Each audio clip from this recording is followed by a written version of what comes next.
ഞാൻ നല്ല ഇടയനാണ്. നല്ല ഇടയൻ ആടുകൾക്ക് വേണ്ടി ജീവൻ അർപ്പിക്കുന്നു. ഇടയനല്ലാത്തവനും ആടുകൾ സ്വന്തമല്ലാത്തവനുമായ കൂലിക്കാരൻ ചെന്നായി വരുന്നത് കാണുമ്പോൾ ആടുകളെ ഉപേക്ഷിച്ച് ഓടിപ്പോകുന്നു. ചെന്നായി വന്ന് അവയെ പിടിക്കുകയും ചിതറിച്ച് കളയുകയും ചെയ്യുന്നു. അവൻ ഓടിപ്പോകുന്നത് കൂലിക്കാരനായതുകൊണ്ടും ആടുകളെ പറ്റി താല്പര്യമില്ലാത്തത് കൊണ്ടുമാണ്.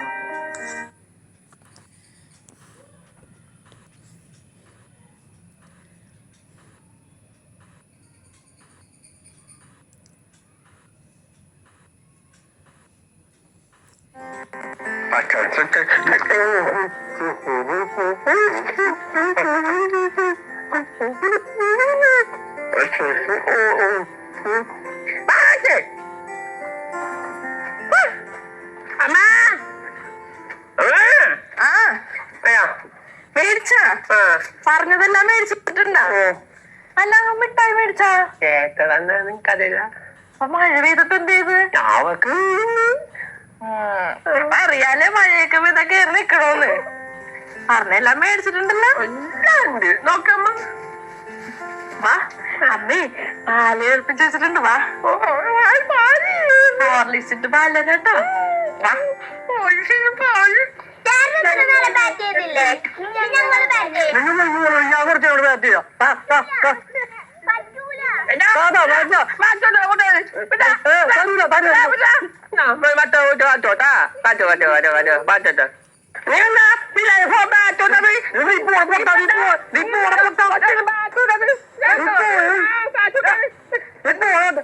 എന്തൊക്കെ കളിക്കണേ? ഇതിനെ കൂടെ ഭയങ്കര ശല്യമാണ്. ഈ പൊട്ടെ കൂടെ ഭയങ്കര ശല്യമാണ്. കളിക്കാൻ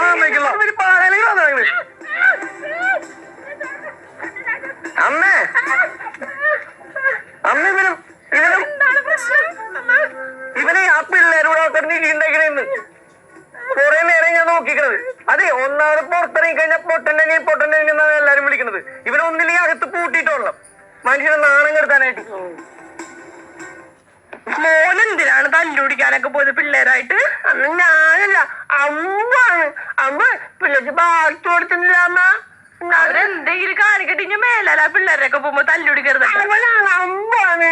അമ്പൂനോട് കൂടാനും മുമ്പ് പോവണ്ട. ഇനി ഈ പനി ഉണ്ടായിരുന്നപ്പോ ചീത്ത കേട്ടില്ലേ? അവൻ കൊല്ലൂല. അങ്ങനെയൊന്നും പറയല്ലേ. അമ്മയുടെ മോൻ നല്ല കൊച്ചല്ലേ. വാ അമ്മേ ചോറരാ. വാ മോനെ. ഇതൊന്നേ അച്ഛൻ്റെ മുമ്പിൽ വെക്കട്ടോ. അലമാരിക്കകത്ത് തന്നെ വെക്കണം.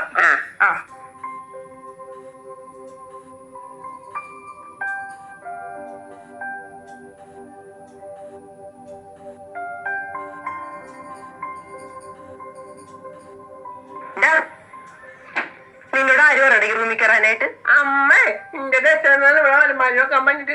അയ്യോ, അമ്മ പറഞ്ഞപ്പോ തന്നെ കേറാനായിട്ട്. നിന്നോട് പറഞ്ഞിട്ടില്ലേ എന്റെ റൂമിൽ കേറുന്ന? അമ്മ പറഞ്ഞു നിന്നോട് ആരാ കയറാൻ പറഞ്ഞു? എന്റെ റൂമിൽ അമ്മേ എന്താണ് അമ്മേ? ഇവനോട് എന്റെ റൂമിൽ കയറുന്നത് പറഞ്ഞിട്ടില്ലേ? നീ എന്തിനാണ് വെറുതെ ആളെ പിടിച്ച് നല്ലത്? എനിക്ക് ഇഷ്ടമല്ല എന്റെ റൂമിൽ കയറുന്നത്. എത്ര പ്രാവശ്യം പറയണം ഞാൻ? അവനിപ്പോ റൂമിൽ കയറുതേ. ഞാൻ നിന്റെ ഡ്രസ് അലക്കിയത് അവിടെ വെക്കാൻ പറഞ്ഞോണ്ടാണ്. അത് അമ്മക്ക് വെച്ചാ പോരെ. ഈ ഫോട്ടോ കയറുന്നത് എനിക്ക് ഇഷ്ടമല്ല. ഓ, ഇത് എന്ത് തെറ്റ് ചെയ്തിട്ടാണ് എല്ലാരും ഇതിനോട് എന്ത് തെറ്റ് ചെയ്യുന്നു? അവിടെ എല്ലാ സാധനവും നശിപ്പിക്കും.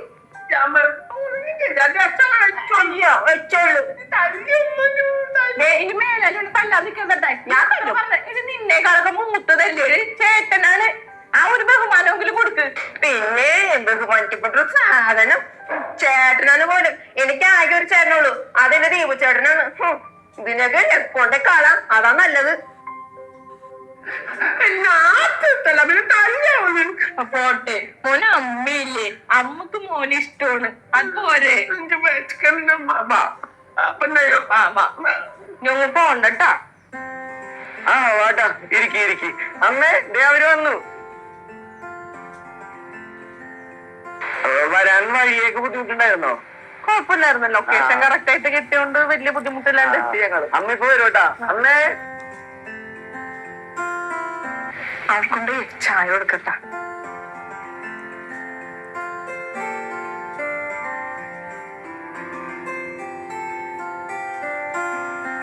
ചായ കുടിക്കട്ടാ.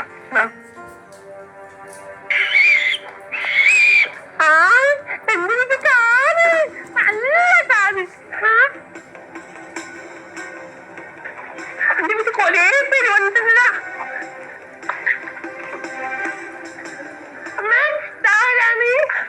അതെ അച്ഛനെ പെണ്ണ് കാണാൻ വന്നതാണ്.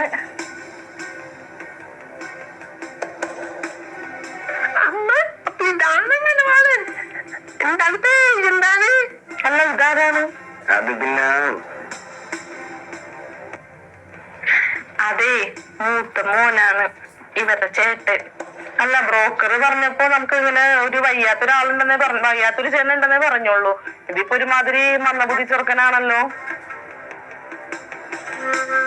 പറയുകൊണ്ടൊന്നും തോന്നരുത്, നമുക്ക് ഇങ്ങനെ ഒരു സംബന്ധം കൂടാനൊട്ടും താല്പര്യമില്ല. വാടകയ്ക്ക് പോവാം.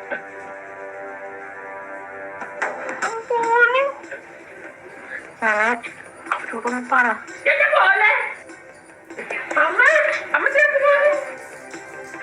അമ്മേ, ഞാൻ അമ്മയോട് അപ്പേ പറഞ്ഞത് ഇവരെ പുറത്തേക്ക് വിടരുതെന്ന് ഈ നേരത്ത്. നല്ല ആലോചനയായിരുന്നു. നല്ല നല്ല ഭംഗിയായിരുന്നു ചെറുക്കനെ കാണാൻ. ഇവനിവിടെ ഉള്ളിടത്തോളം കാലം നിന്റെ കല്യാണം നടക്കൂല, നീ നോക്കിക്കോ. നീ അവർ ഞാൻ കാര്യം പറഞ്ഞേക്കാം, ഈ ഫോട്ടോനെ എവിടെങ്കിലും കൊണ്ടേ കാണാം, അല്ലെങ്കിൽ ഞങ്ങൾ ഇവിടെ തന്നെ നിന്നു പോളൂ. അവന് പോയി, കല്യാണം ചെക്കൻ പോയി, അപ്പൊ കല്യാണം നടത്തൂലേ? അതെ അച്ഛനെ പേര് നല്ല കല്യാണ ചേർക്കാൻ വരും, അത് കൊള്ളൂല. വേണ്ട, വേണ്ട, നമുക്ക് വേണ്ട. അങ്ങനൊന്നും പറയില്ലേ, അമ്മ പറഞ്ഞിട്ടില്ലേ? മോനെന്തായാലും ഗൾഫിലെ ജോലി വേണ്ടാന്ന് വെച്ചത്? ഞാനൊരു 5 വർഷം ഗൾഫിലായിരുന്നു. നാട്ടിൽ വന്ന് സെറ്റിൽ ആവുന്നൊരു ആഗ്രഹം ഉണ്ടായിരുന്നു. ഇപ്പോൾ ചെറിയ ബിസിനസ് ഒക്കെ ആയിട്ട് അങ്ങനെ കൂടി. ഇന്നത്തെ കാലത്ത് ബിസിനസ് നല്ലതാണ്. അല്ല ഇത് മോന്റെ അനിയത്തിയാണോ? അല്ല ചേച്ചിയാണ്. ഞാൻ കല്യാണം കഴിഞ്ഞ 2 കുട്ടികളുണ്ട്. എന്നെ കുഞ്ഞിത്തേലാണ് കെട്ടിച്ചേക്കുന്നത്. ചേച്ചിയാണോ? ഞാൻ വിചാരിച്ച അനിയത്തിയാണെന്ന്. കണ്ടിട്ട് അത്ര പ്രായമൊന്നും തോന്നൂലട്ടാ. അല്ല 3 മക്കളെന്നല്ലേ പറഞ്ഞത്? 2 പേരെ കണ്ടോളൂ, ബാക്കി ഒരാളവിടെ. ഒരു മോനും കൂടി ഉണ്ട്, ഇവരെക്കാൾ മൂത്തതാണ്. അവനിത്തിരി സുഖമില്ല, എന്നാലും ഞാൻ വിളിക്കാവനാ. മോനെ ഉണ്ണിക്കുട്ടാ, ഇങ്ങ് വന്നേ മോൻ. ഇപ്പൊ വരും കേട്ടാ.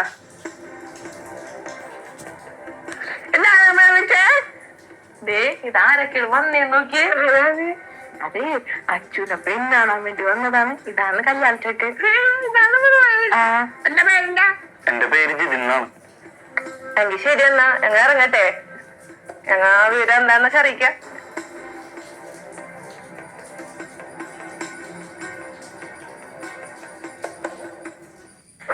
അല്ല മക്കളെ, എന്റെ മൂത്ത മോന് സുഖമില്ലാത്തോണ്ട് നിങ്ങൾ ഈ ബന്ധം വേണ്ടാന്ന് വെച്ചോണ്ടും പോണേനാ? അയ്യോമ്മ, വേണ്ടാന്ന് വെച്ച് പോണല്ല. എനിക്ക് ഇഷ്ടപ്പെട്ട്, പെൺകുട്ടിനെ ഇഷ്ടപ്പെട്ട്, നിങ്ങളെല്ലാവരെയും ഇഷ്ടപ്പെട്ട്. ഇനി എന്തായാലും വീട്ടിൽ ചെന്നിട്ട് എല്ലാവരും ആലോചിച്ചിട്ട് ഒരു മറുപടി പറയാന്ന് ചോദിച്ചാണ്. പിന്നെ അമ്മേ, ഉണ്ണിച്ചേട്ടനെ കണ്ടപ്പോ ഞങ്ങക്ക് ഞങ്ങളുടെ വെളിച്ചന്റെ മോനെയാണ് ഓർമ്മ വന്നത്. അവന്റെ പേര് ബാലു എന്നായിരുന്നു. ബാലുചേട്ടനെ പോലെ തന്നെയാ അവനെ ഞങ്ങൾക്ക് തോന്നിയത്. അവൻ മരിച്ചുപോയി. അതുകൊണ്ട് ഈ ഒരു കാര്യം പറഞ്ഞ് ഞങ്ങൾ എന്തായാലും ഈ ബന്ധം വേണ്ടെന്ന് വെക്കില്ല. അപ്പൊ അച്ഛനെ കല്യാണം കഴിച്ചോ? അച്ഛനെന്തായാലും ഞാൻ കല്യാണം കഴിച്ചോളാം. അപ്പൊ പയ്യമ്പഞ്ച് മിഠായി വലിയ പറ്റുന്നല്ലോ. ഇനി വരുമ്പോ എല്ലാം വാങ്ങിച്ചു വരാട്ടാ. ഓക്കെ, ടാറ്റാ. അമ്മ മിഠായി വെച്ചിട്ടുള്ളതാണ്. കണ്ടടാ, അവർക്ക് ഈ കൊച്ചിനോടുള്ള സ്നേഹം കണ്ട. നിങ്ങളെങ്ങനെയാണ്? നിങ്ങളൊരു ശത്രുവിനെ കാണുന്ന പോലെയല്ലേ ഇവനെ കാണുന്നത്? ഇവനിങ്ങനെ ആയിപ്പോയതേ ഇവന്റെ തെറ്റുകൊണ്ടല്ല, ദൈവത്തിന്റെ ഓരോ വികൃതികള്. അതും പറഞ്ഞോണ്ടും നിങ്ങൾ എന്തോരോണ് ഇവനെ കുറ്റപ്പെടുത്തിയത്. ഇങ്ങനെയുള്ളവരെ കുറ്റപ്പെടുത്തല്ല വേണ്ടത്, സ്നേഹത്തോടെ നമ്മൾ ചേർത്ത് നിർത്തേണ് വേണ്ടത്. നിങ്ങൾ രണ്ടുപേരും എന്തൊക്കെ പറഞ്ഞു കൂട്ടി. ഇവനുള്ളോണ്ട് ഈ വീട്ടില് ഒരു നല്ല കാര്യം നടക്കൂല, ഇവളുടെ കല്യാണം നടക്കൂല, എന്തൊക്കെയാണ് പറഞ്ഞു കൂട്ടിയത്. എന്നിട്ട് ഇപ്പൊ ഇവളുടെ കല്യാണം ശരിയായത് കണ്ട. അതൊക്കെ അതിന്റെ സമയമാകുമ്പോ എല്ലാം നടക്കും. എല്ലാ കുറ്റവും ഇവന്റെ തലയിലൊക്കെ കൂടുതലായിരുന്നു. മുമ്പാ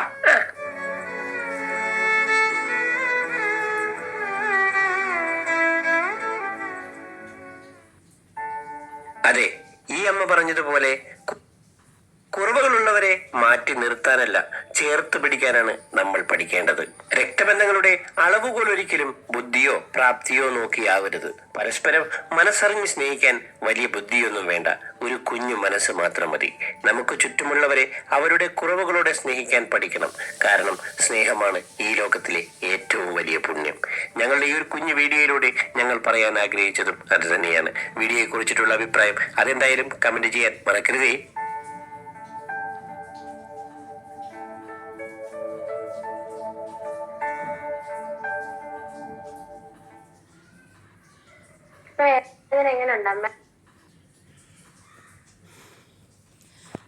ഈ സംഭവം ഈ കഥ വായിച്ചപ്പോൾ ഞാൻ ഇപ്പോൾ കാണിച്ചപ്പോൾ വർഷങ്ങൾക്ക് മുൻപ് ഒരു 15 കൊല്ലം മുൻപ് ഉള്ള 12 കൊല്ലം മുൻപുള്ള ഒരു സംഭവമാണ് എൻ്റെ ഓർമ്മയിൽ വന്നത്. ഞാൻ 10-12 കൊല്ലം മുന്നേ ഫേസ്ബുക്കിൽ ഞാനിങ്ങനെ ഇതേപോലെ നല്ല നല്ല സന്ദേശങ്ങൾ, പാട്ട്, വചനം അതൊക്കെ ഇങ്ങനെ വിടാറുണ്ട്. അങ്ങനെ കാനഡയിലുള്ള ഒരു സിസ്റ്റ് ഇങ്ങനെ എൻ്റെ ഫേസ്ബുക്കിൽ കയറി വന്നിട്ട് ഞാൻ കണ്ടതാണ്. ഫേസ്ബുക്കിൽ അങ്ങനെ കണ്ട് അപ്പം ഞാൻ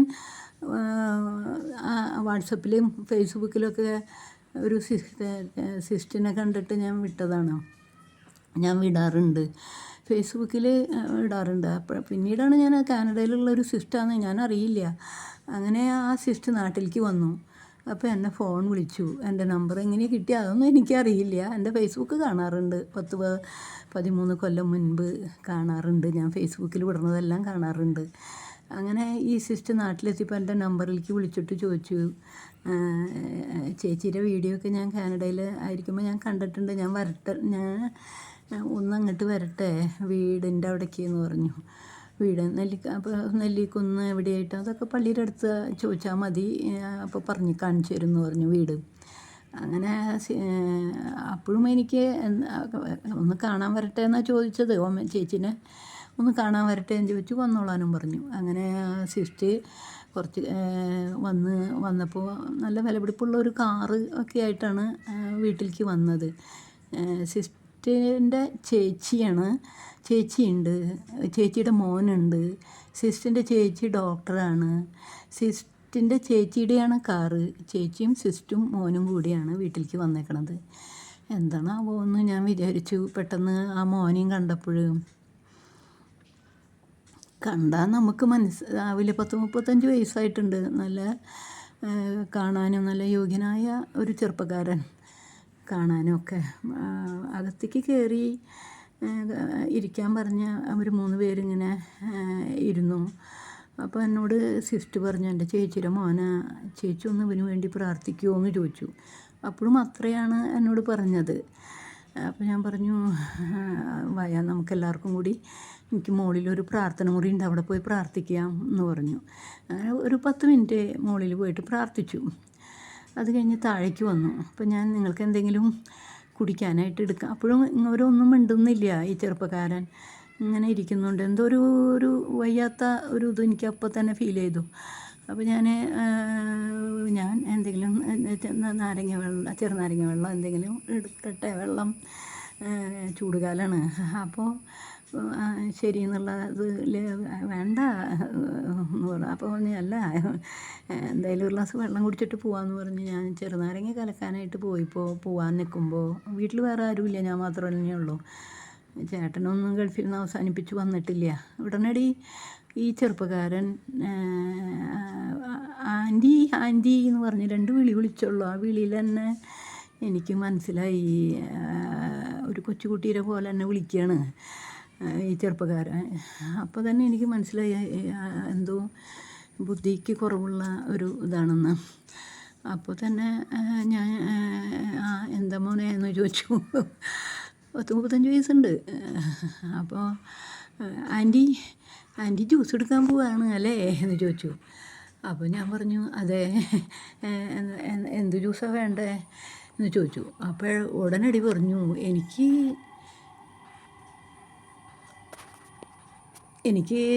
ആൻറ്റി എനിക്ക് ആൻറ്റി ഒരു 9 തരം ജ്യൂസ് തരുമോ ആൻറ്റി?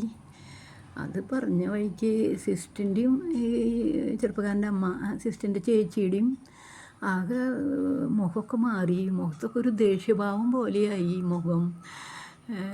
എനിക്കത് എല്ലാം എനിക്ക് മനസ്സിലാവുന്ന പോലെ. അപ്പോൾ സിസ്റ്റർ പെട്ടെന്ന് തന്നെ ഞാൻ ഞാൻ ജ്യൂസ് എടുക്കാമെന്നും പറഞ്ഞിട്ട് മോന് 9 കളറല്ല 9 കളറ്, എനിക്ക് 9 കളറ് ജ്യൂസ് വേണമെന്ന് പറഞ്ഞു. അപ്പോൾ ഞാൻ പറഞ്ഞു തരാലോ, എടുക്കാലോ. എനിക്ക് പിടി കിട്ടി. ഈ ഇത്തിരി ബുദ്ധിക്ക് കുറവുള്ള ചെറുപ്പക്കാരനാണെന്ന് എനിക്ക് വേറൊരു കുഴപ്പമില്ല. ബുദ്ധിയുടെ എന്തോ മന്ദബുദ്ധി എന്ന് പറഞ്ഞ പോലെ ഉള്ള എന്തോ ബുദ്ധിക്ക് മാന്യം സംഭവിച്ച ഓട്ടീസം എന്നൊക്കെ പറയണ അങ്ങനെ ഞാൻ എടുക്കാം 9 കളറെന്ന് പറയില്ല. എൻ്റെ കൂടെ സിസ്റ്റർ അടുക്കളയിലേക്ക് വന്നു. ചേച്ചി ഞാൻ ഒരു കാര്യം പറയാൻ വന്നുണ്ട്. ചേച്ചിയുടെ മോൻ സുഖമില്ലാത്തതാണ്, ഓട്ടിസം ബാധിച്ചുള്ള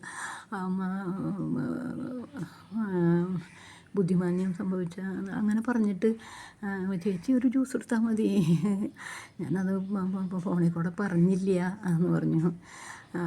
സാരില്ല എന്ന് പറഞ്ഞു. ഞാൻ സിസ്റ്റർ അവിടെ പോയിരിക്കും, ഞാൻ ഇപ്പോൾ ജ്യൂസ് എടുത്തിട്ട് ഞാനിപ്പോൾ വരാം എന്ന് പറഞ്ഞു. ഒരു 10 മിനിറ്റ് ഒരു 5 മിനിറ്റ് ഇരുന്നാൽ മതി എന്ന് പറഞ്ഞു.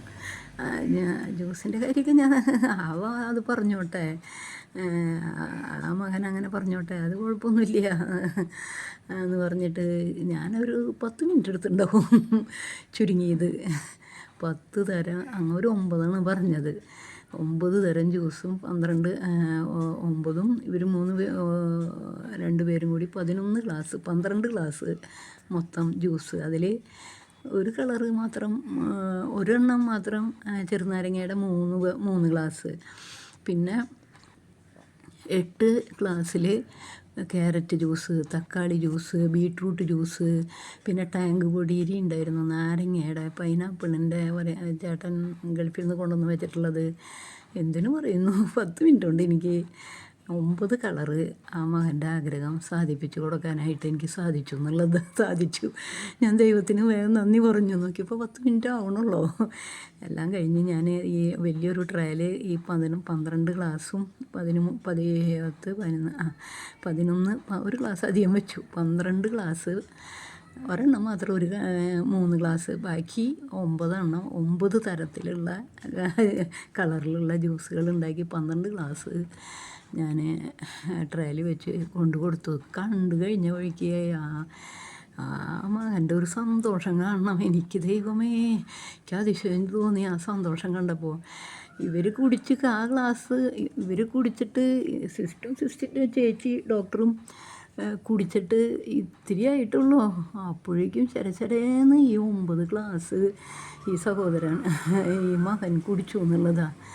അത് കഴിഞ്ഞിട്ട് എനിക്ക് തന്നെ ഭയങ്കര ആ മകൻ്റെ സന്തോഷം കണ്ടപ്പോൾ എനിക്കും എന്തെന്നില്ലാത്ത സന്തോഷം തോന്നി. എനിക്കിതിങ്ങനെ കൊടുക്കാൻ അപ്പം തന്നെ ഞാൻ തിരുഹൃദയത്തിൻ്റെ ഫോട്ടോ നോക്കിയിട്ട് ദൈവമേ, ഈ മകനൊരു സന്തോഷം കൊടുക്കാൻ കഴിഞ്ഞതിന് നന്ദി ദൈവമേ എന്ന് ഞാൻ ഉള്ളിൽ ഇങ്ങനെ പ്രാർത്ഥിക്കുക കേട്ടോ. അപ്പോൾ പ്രാർത്ഥനയൊക്കെ കഴിഞ്ഞിട്ടാണ് മോളിൽ നിന്ന് വന്നത്.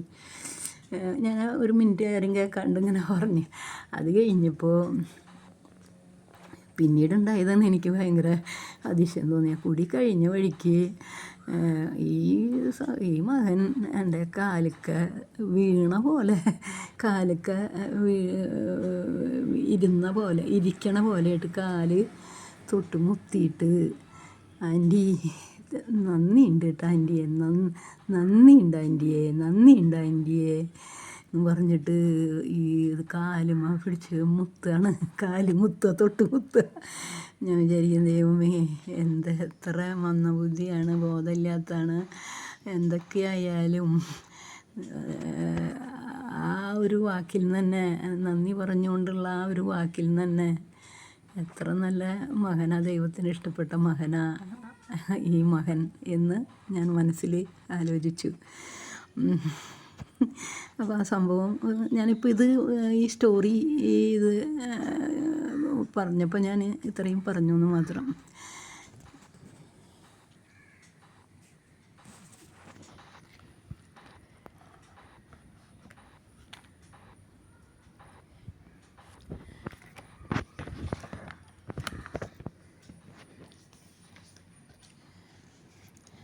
ക്രിസ്റ്റി വട്ടക്കുഴിയച്ചൻ്റെ ഹണി ഡ്രോപ്സ് ബുക്കിലെ 16-ാം chapter 16 the ringtones man. Mathai 1:18-25. Saint Joseph was a happy man after his engagement with Mary. The formation of consent for marriage were complete. It was then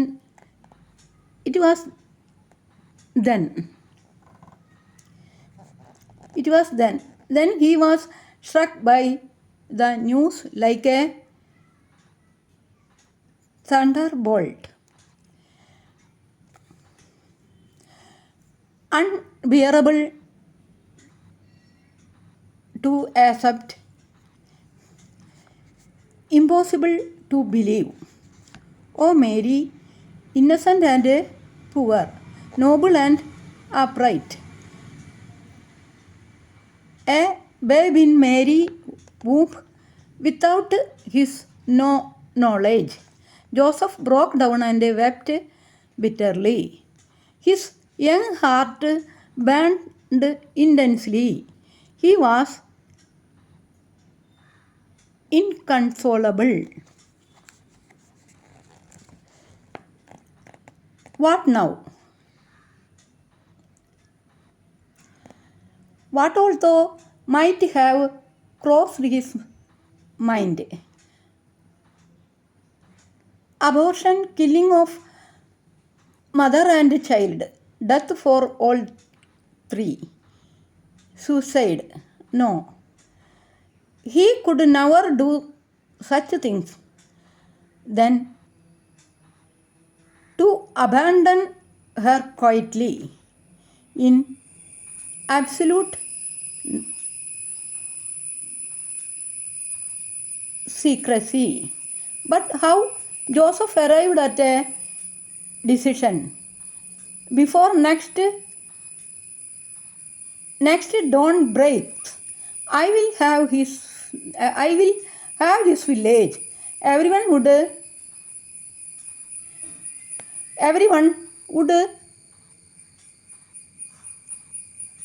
mock him, judge him, saying, he made her pregnant before marriage and ran away. Joseph was a just man. He performed to lose his name in order to preserve Mary's good name. 17 chapter. Sugar cane. If the rotting fall, smelling filthy waste is tied and kept at the top of a sugarcane plant, it will emit only stench. An unbearable stench will spread nearly and all around. Instead, if a pit is dug at the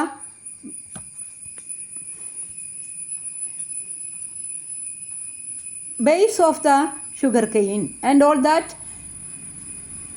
filth is put into it and covered, the horrible stench subsides. It becomes good manure for the plant, and the sugarcane grows lush and strong. From sugarcane juice we get sugar, rock sugar, even medicine. In the same way, if we carry bitter experiences in our heads, they spread only stench for us and for others. But if they are buried, they become excellent manure and medicine for the soul, the mind, the body, for us and for others.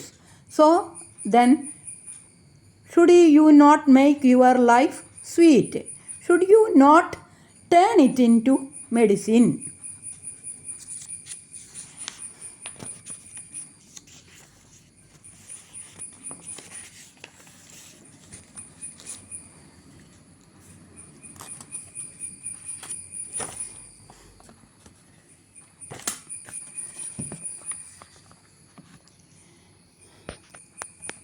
എല്ലാവർക്കും നല്ലൊരു ദിവസം ആശംസിച്ചുകൊണ്ട്